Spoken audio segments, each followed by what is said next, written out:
Hello दोस्तों, आज जानते हैं लीजेंड क्वीन मधुबाला के बारे में। मधुबाला एक ऐसी एक्ट्रेस हुई हैं जिनका मुकाबला अभी तक कोई अभिनेत्री नहीं कर पाई। तो चलिए जानते हैं आज मधुबाला के बारे में। मधुबाला का जन्म 14 फरवरी 1933 को दिल्ली में हुआ था। बचपन में उनका नाम मुमताज़ जहां देहलवी था।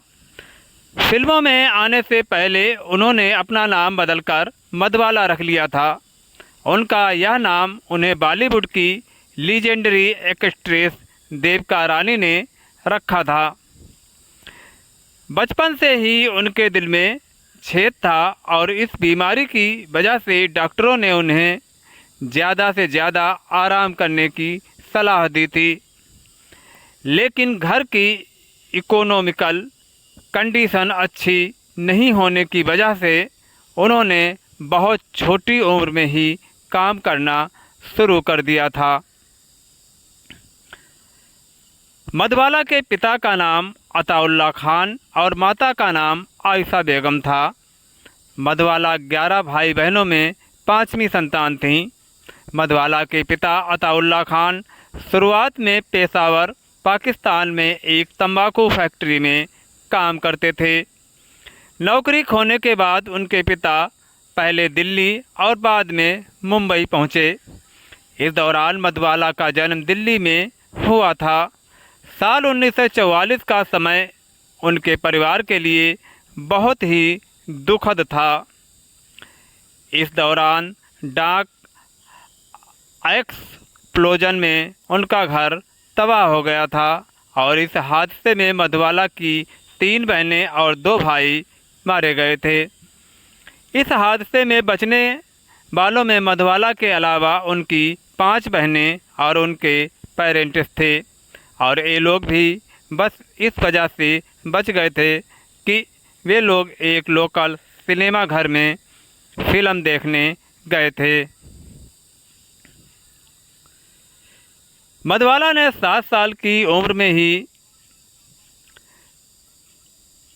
खुर्शीद अनवर की रचनाओं को गाने के लिए ऑल इंडिया रेडियो स्टेशन पर अपॉइंटमेंट किया गया था। यहां काम करते हुए उनकी जान पहचान बॉम्बे टॉकीज के जनरल मैनेजर राय बहादुर चुन्नीलाल से हुई और उन्होंने मधुबाला को मुंबई आने की सलाह दी। साल 1942 में मधुबाला को फिल्म बसंत में एक चाइल्ड आर्टिस्ट के तौर पर काम करने का मौका मिला। यह फिल्म बॉक्स ऑफिस पर ज़बरदस्त हिट रही थी और इस फिल्म में मधुबाला की काम की खूब सराहना भी हुई थी। इसके बाद साल 1944 से लेकर साल 1946 तक उन्होंने फिल्म मुमताज़ महल, धन्ना भगत, राजपूतानी, फुलवारी जैसी फिल्मों में काम किया। मधुबाला ने बतौर लीड एक्ट्रेस अपनी फिल्मी करियर की शुरुआत साल 1947 में फिल्म नीलकमल से की थी। इस फिल्म में राज कपूर के साथ उनकी जोड़ी खूब पॉपुलर हुई और फिल्म की सफलता ने उन्हें रातों रात स्टार बना दिया। इसके बाद उन्होंने साल 1947 में ही राज कपूर के साथ फिल्म चित्तौड़ विजय, दिल की रानी और अमर प्रेम जैसी कई सफल फिल्मों में काम किया। इसके बाद वो फिल्म लाल दुपट्टा, पारस, सिंगार, पराई आग और दुलारी जैसी कई सफल फिल्मों में नजर आईं। ये फिल्म अशोक कुमार के साथ मधुबाला की पहली फिल्म थी और फिल्म ने बॉक्स ऑफिस पर हिट साबित हुई। साल 1950 में उन्होंने फिल्म बेकसूर में काम किया, जो साल की सबसे ज़्यादा कमाई करने वाली बॉलीवुड फिल्म बनी। साल 1951 में उन्होंने फिल्म हंसते आंसू, बादल और सैया में काम किया, जो बॉक्स ऑफिस पर हिट फिल्म साबित हुई। इसके बाद साल 1951 में फिल्म तराना में मधुबाला ने पहली बार दिलीप कुमार के साथ काम किया। इस फिल्म में उनकी जोड़ी को खूब सराहना हुई और इसके बाद दोनों फिल्म संग दिल और मुग़ल आज़म में काम किया। मधुबाला के समय अवार्ड सेरेमनी बहुत कम हुआ करती थी, इसलिए उनके नाम कुछ खास अवार्ड नहीं हैं, लेकिन साल 1960 में फिल्म मुग़ल आज़म के लिए उन्हें बेस्ट एक्ट्रेस के तौर पर फिल्म फेयर अवार्ड के लिए नॉमिनेट किया गया था। इसके अलावा साल 1952 में अमेरिकी मैगजीन थिएटर आर्ट्स द्वारा मधुबाला को the biggest star in the world के खिताब से भी सम्मानित किया गया था। अब जानते हैं मधुबाला ने हॉलीवुड को कौन कौन सी फिल्में दी और किस वर्ष उनकी फिल्म रिलीज हुई।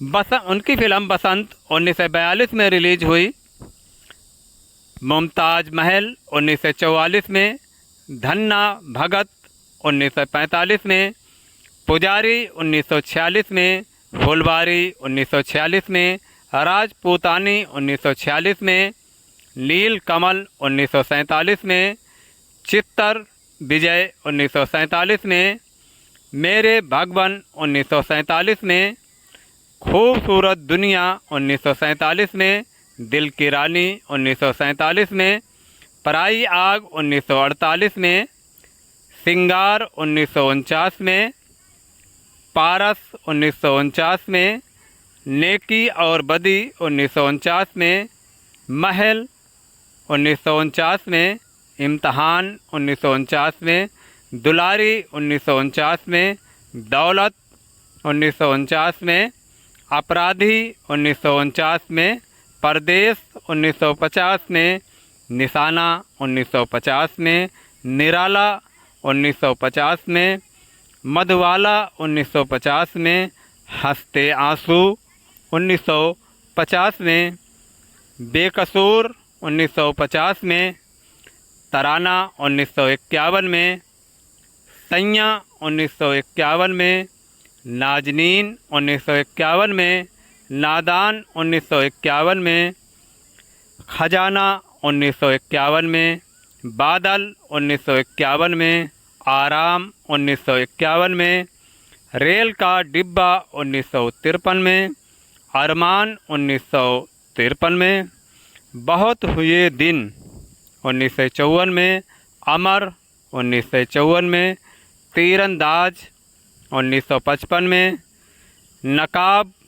1955 में, नाता 1955 में, मिस्टर और मिस 55 1955 में, सीरी फरहाद 1956 में, राजहत 1956 में, ढाके की मलमल 1956 में, यहूदी की लड़की 1957 में, गेटवे ऑफ इंडिया 1957 में, एक साल 1957 में, पुलिस 1958 में, हावड़ा ब्रिज 1958 में, चलती का नाम गाड़ी 1958 में, बागी सिपाही 1958 में, कल हमारा है 1959 में, इंसान जाग उठा 1959 में, दो उस्ताद 1959 में, महलों के ख्वाब 1960 में, जाली नोट 1960 में, बरसात की रात 1960 में, मुग़ल आज़म 1960 में, पासपोर्ट 1961 में, झुमरू 1961 में, बॉयफ्रेंड 1961 में, हाफ टिकट 1962 में, शराबी 1964 में, ज्वाला 1971 में उनकी आखिरी फिल्म ज्वाला थी, जो उनकी आखिरी फिल्म थी। ज्वाला फिल्म उनकी मृत्यु के बाद रिलीज हुई थी। तो गाइस, ये जानकारी आपको कैसी लगी? अगर जानकारी अच्छी लगी हो तो वीडियो को लाइक करें, सब्सक्राइब करें और कमेंट करें। और ऐसी ही जानकारी पाने के लिए आप बने रहें हमारे चैनल मानसार जी के चैनल के साथ। Thanks for watching video.